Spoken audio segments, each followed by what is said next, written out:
with Renee Merrifield, the Kelowna Mission candidate for the BC Liberal Party in the upcoming October 24th provincial election. Renee, welcome to provincial politics. Thank you. A year ago now, you were in the midst of a nomination process on the federal side. What are the differences? What are you finding between the federal and the provincial side? Well, to be honest, I've always been involved in both. I've always had a part of what I do and how I give back to our community is to become involved in the federal aspect of politics and as well the provincial. So for me, it didn't feel like that much of a shift because they've always both been there. But in terms of the actual election as well, it's about the people. It's about who we are as a community. And so that, from that perspective, it's really not that different. It's about meeting people, hearing their stories, and understanding how I can positively affect their lives as an MLA. You come into this campaign a very successful businesswoman. Why politics? Why get into this side of the political game now? People who know me will say I have a big heart. And I'm very Pollyanna and idealistic and optimistic. And part of what we've done as Troika is to give back to our communities. And we don't believe just in writing checks, although that's part of what we do. We also believed in getting involved. So all of our executives have held positions with volunteer organizations and institutions longstanding like the Rotary Clubs of our community or the Economic Development Commission. So really looking at that volunteer give back. For me, this is just a natural extension of who I am and what I'm doing, and it's a natural extension of giving back to my community and serving with all of the same drive and passion and ambition and belief in who we are as a community in a political realm rather than in a business realm. Steve Thompson has held this riding for the last 3 terms. Did he give you any advice coming into this campaign? Steve is amazing. I am so fortunate and so privileged to be working alongside him. From the get-go, he was the first call to me after I was acclaimed, and absolutely unbelievable phone call. I'm going to try not to get too emotional because actually when he taped just an endorsement for me, I teared up. I welled up with tears watching it because I stood there thinking, this man has dedicated 11 years of his life to our community in such a real and tangible way. Everybody knows him. Everybody loves him. There's not, a negative thing that you could say about him, and he leaves big shoes to fill, and I'm really excited to try. And at least I start with a big foot. So, hopefully that will be, something that I can carry forward. When he and I first talked, he came over and just gave me some pointers on what was going on and different issues that were in the community, etc. And one of the things he gave to me was a bag from an organization called Madame Premier. And it says on there, a woman's place is in the Legislative Assembly, in Senate, in Congress, and it lists all the different roles within politics. And for me, it was as if he was knighting me as his heir apparent and not just congratulating me, but cheering for me and giving me a really solid start. Every candidate is doing something different, campaigning during a pandemic. Obviously, everybody's doing things a little differently. You've decided to door knock. Can you explain why?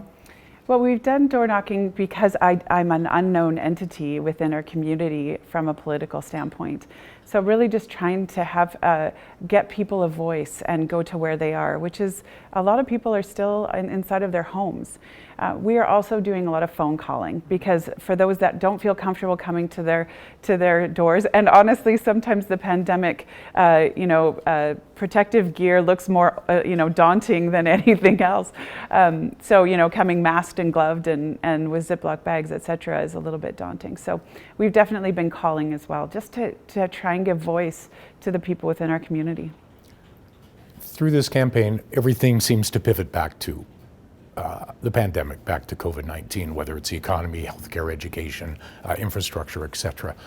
I don't think many people can fault the government with the way they've handled the health side of things with Dr. Henry and Health Minister Dix, but the economic side. where your two parties are very divergent. How would you say they've handled it, and how would you do it differently moving forward?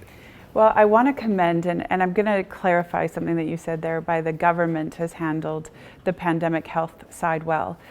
I'm going to include both the BC Liberals and the Green Party on that, because there was a very concerted effort to come out united, to not try and get warring voices or to dilute the message of Dr. Henry. But we have to remember, Dr. Henry serves government, and she was actually hired by the BC Liberals when they were still in power. So definitely there's a tremendous amount of support for how she has controlled our health aspects. But we've learned more and more about what this pandemic means for us, and we've seen the absolutely catastrophic effects on our economy. And that is, I think we need to pay bigger attention to, and I'm happy to see that the BC Liberals have come out with some really great plans, some really great stimulus, some ways that we can get confidence back, because governments don't restart economies, consumers do. So we have to let the consumer know it's okay, that that we have an optimistic future, that we see bright things for our economy. And right now, the NDP are saying nothing about that. In fact, the tours that I've done with restaurateurs who are in tears, trying to keep their businesses alive, saying, why are we painted with the same brush as Granville Street in Vancouver? We don't have the same issues, we don't have the same cases. Why are we still painted with that same brush? Or whether it's, other industries who are saying, well, why, I've got an approved health plan, why am I not allowed to open, even on a small scale? And that affects us. Just on Saturday, I was at Don O'Reilly's and having a little bit of an open air meet and greet in a safe COVID fashion. And a woman came up to me, tears streaming down her face, saying, my husband works for one of those industries that's still shut down. How do we get this back reopened?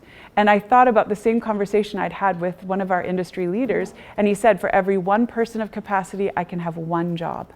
One person I bring back to employment. That's what we're talking about. It's not just, opening up our restaurants and our entertainment. It's also about the jobs that represents, and good paying jobs that we desperately need as a society. But how do we do this without breaking the piggy bank, so to speak? Well, there's a lot of ways that we can do it, whether it's through regionalization, whether it's through what we monitor.